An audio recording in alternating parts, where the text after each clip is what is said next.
Hello everybody, welcome to a World of Warship Blitz video. Today's video is the American Tier 7 Premium Heavy Cruiser, the Indianapolis. So this is a ship that I got and for a long time has sat in my port. I did enjoy the American cruisers the first time around, but I forgot how to play them. And the Indianapolis is very much like the New Orleans. So at Tier 7, it doesn't quite have the same AA as the Tier 8 cruisers. Its guns don't have the best range. So it sat in my port for a while. But Thomas Kincaid came up on sale, so we grabbed him, and now we are busy slamming away at the American cruisers that I have. Any of the American premium ships, which is mainly cruisers. I have the Sims, I have the Missouri, although at Tier 9 I'm not spending a lot of time in it. And mainly the rest of what I have in the premium line is a whole lot of cruisers. So the Indianapolis is basically 9 guns, 8-inch guns, which can hit fairly hard. Not the same hard-hitting guns that you would get with the likes of the German, well, actually the German Tier 7's York, isn't it? So yeah, anyway. So the American cruiser line guns are pretty hard-hitting, but not as hard-hitting as the German guns. Fortunately, most of the turrets are at the front. The dispersion's okay. We do have historical camo, which of course, well, actually it helps with concealment, I think, on this one. And this Indianapolis, believe it or not, is built with, I think it's built with concealment, simply because that way, if I'm detected, I know that if I light up the radar, that I'll be able to detect whatever is detecting me. And as you can see, the radar's already come into good use. Here's a Belfast doing what Belfast love to do most, being sideways on in smoke and firing their guns. He's got badly punished for it. Not as badly punished as I'd hoped. The radar doesn't last that long, but what it has done is it's basically knocked a bit of health off him, forced him to rethink his strategy. Our radar's going on cooldown. It's 120 seconds worth of cooldown. So it's a good opportunity to punish people who think they're vulnerable in smoke, especially if you're going to use your radar, make sure that you've got friends around so that you can take best advantage of around about 10 seconds worth of exposure that it provides. 120 seconds worth of cooldown is a fair amount of time.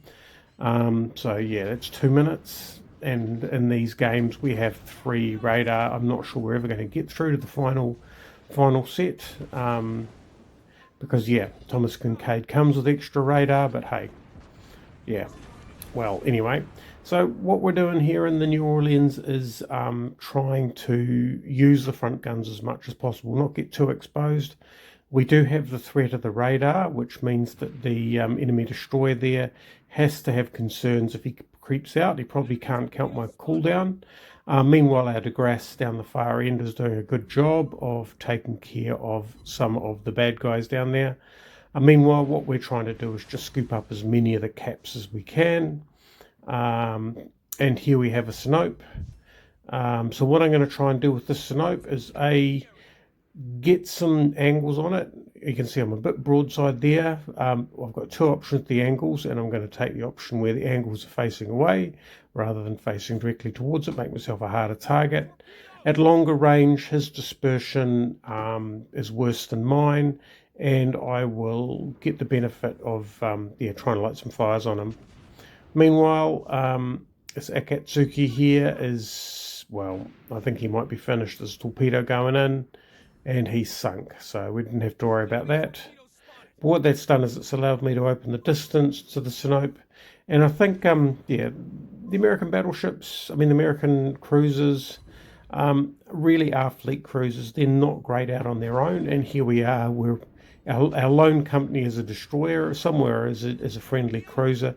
It's not a great situation for us to be in. Now, they can take a bit of a beating, much more than other cruisers, and their guns are fairly general purpose, which means the AP is reasonably good, the HE is not too bad. Any benefit I'm getting out of Thomas Kincaid is absolutely null and void now. It has no defensive AA, and Thomas Kincaid is excellent for defensive AA and obviously for additional radar, but I don't think we have a problem working out where that battleship is. So we're going to keep that in standby just in case that destroyer decides to start to make some trouble for us. At this stage, we're trying to provide the minimum target, which is a bit of a shame for that poor battleship because we haven't been a great thing for him to be able to clobber, and just get some fires lit and see if we can contribute to the takedown. The De Grasse, by the way, is an excellent fire starter, so what we're going to do here is turn in. We assume there's some torpedoes in the water. If we keep our nose in, that's the right thing to do. Now that Moynihan may have smoke left or may not, but if it does, what we'll do is we'll light up the radar and just keep him out of trouble. We'll keep us out of trouble. The De Grasse, yeah, it's bad angles for the De Grasse. There we go. He's fired his torpedoes while he has quintuple launches. That's pretty amazing for this tier. And meanwhile, we're going to get some shots out. We got hit by a torpedo, and the De Grasse finally took him. He moved into the range of the De Grasse. So, yeah, so with the Indianapolis, now I'm getting back into it. The key thing is, like many heavy cruisers, start the game, stick with the fleet. That's where they're strongest.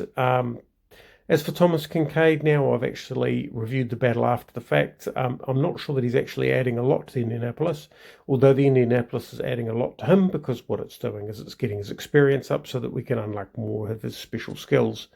So yeah, overall I'm pretty happy with that, and it's a fairly good performance, I think, from the Indianapolis in that game. I have been playing a few games and getting a bit overexposed, and that has been a bit of a problem for me, but good to see I managed to keep my instincts under control in that game. Anyway, I hope you enjoyed it. Thanks for watching.